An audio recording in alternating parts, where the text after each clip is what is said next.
Before we jump into this discussion, as it was said, I would like to provide you with some findings as regards the changing mindset of the COVID-19 consumer. A few facts about Mintel. Mintel is the expert in what consumers want and why. As the world's leading market intelligence agency, our analysis of consumers, markets, new products, and competitive landscapes provides a unique perspective on global and local economies.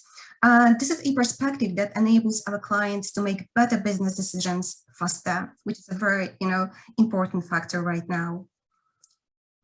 Okay, so looking at our consumer data for Poland, the pandemic has made many consumers spend more on healthcare products and also on food products, also on takeaways and home delivery.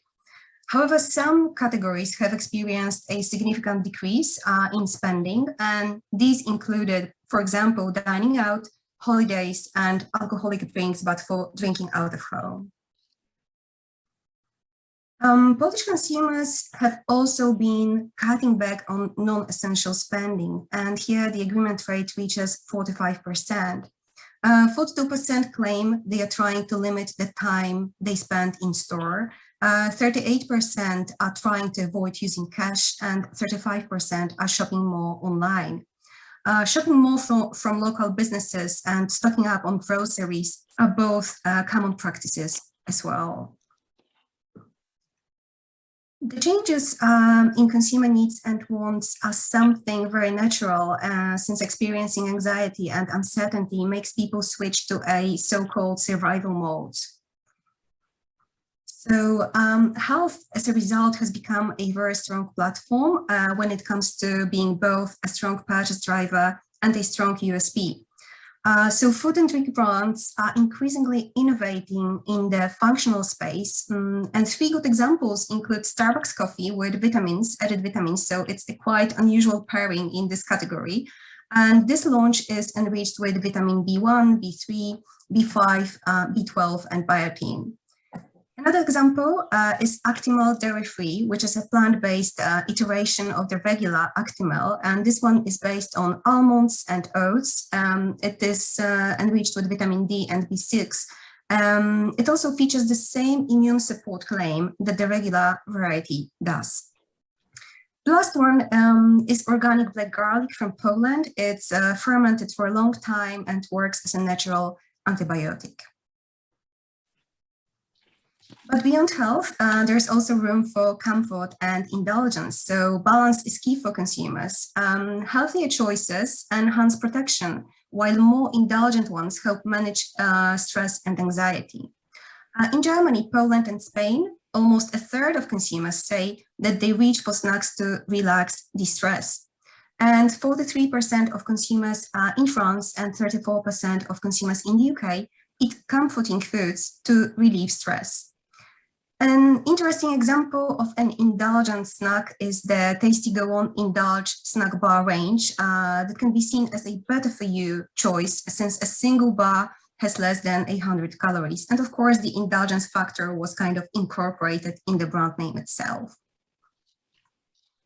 Health and indulgence both need to be affordable. The economic ramifications of the pandemic make people more cautious when it comes to their spending.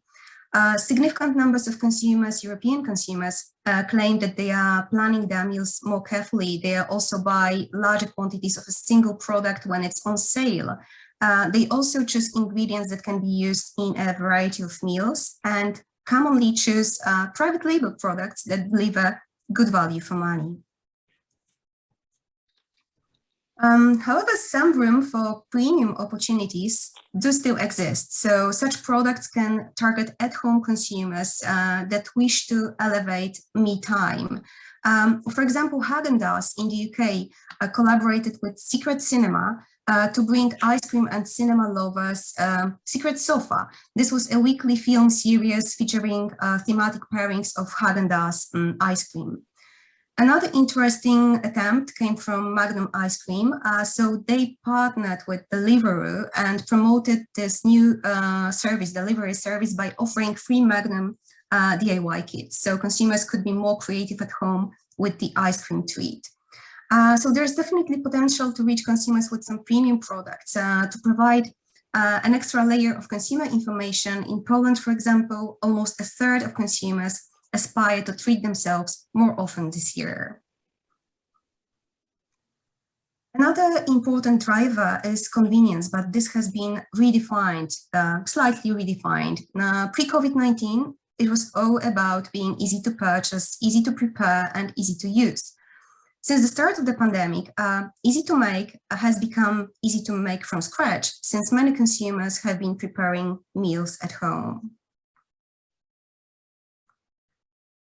The COVID-19 pandemic has also resulted in all occasions being trendy again. Breakfast is one such occasion. Due to global lockdown measures, eating breakfast at home and spending breakfast together as a family has yet become a new norm. We believe that this could be a longer-term trend as people are now paying more attention to quality time. Also, the affordability issue can fuel this behavioral shift. Important area is sustainability, a topic that will be bigger than ever as more consumers are trying to make more pro-environmental choices. In Poland, 55% of consumers agree that their behavior can make a positive difference to the environment, so every little counts. In the UK, 54% of consumers agree with the statement, if we act now, we still have time to save the planet. And in Germany, 49% of consumers say that companies can do more than governments to change the world. Three examples of pro-environmental initiatives coming from food and drink brands and also retailers. So Lidl and Procter & Gamble collaborated on a campaign to clean the Baltic coastline. And Nestle started a trial with their in-store refill stations for its Petka and coffee brands. And Brewdog beer brand decided to go carbon negative by using wind power and planting a forest. So a really nice initiative. One more development opportunity for brands is to provide functional benefits, so solutions that kind of blur the line between food and drink products and supplements.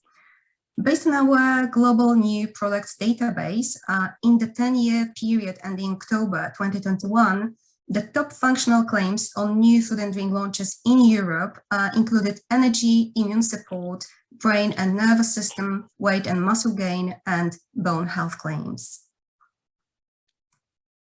Three functional areas that are expected to further grow in popularity include eye health, cognitive health, and gut health. So more room for brands that, for example, embrace vitamin A, nootropics, or pro and prebiotics in their formulations.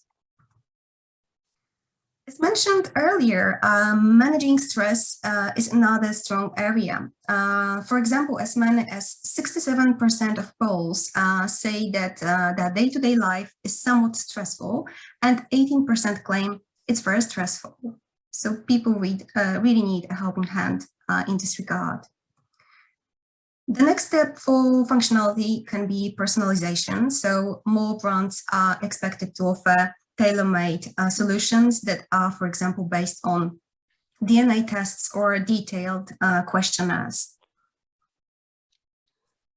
And just to provide one last thought, brands that will likely resonate with post-COVID-19 consumers will offer more than just one benefit and will fit in with more than just one trend.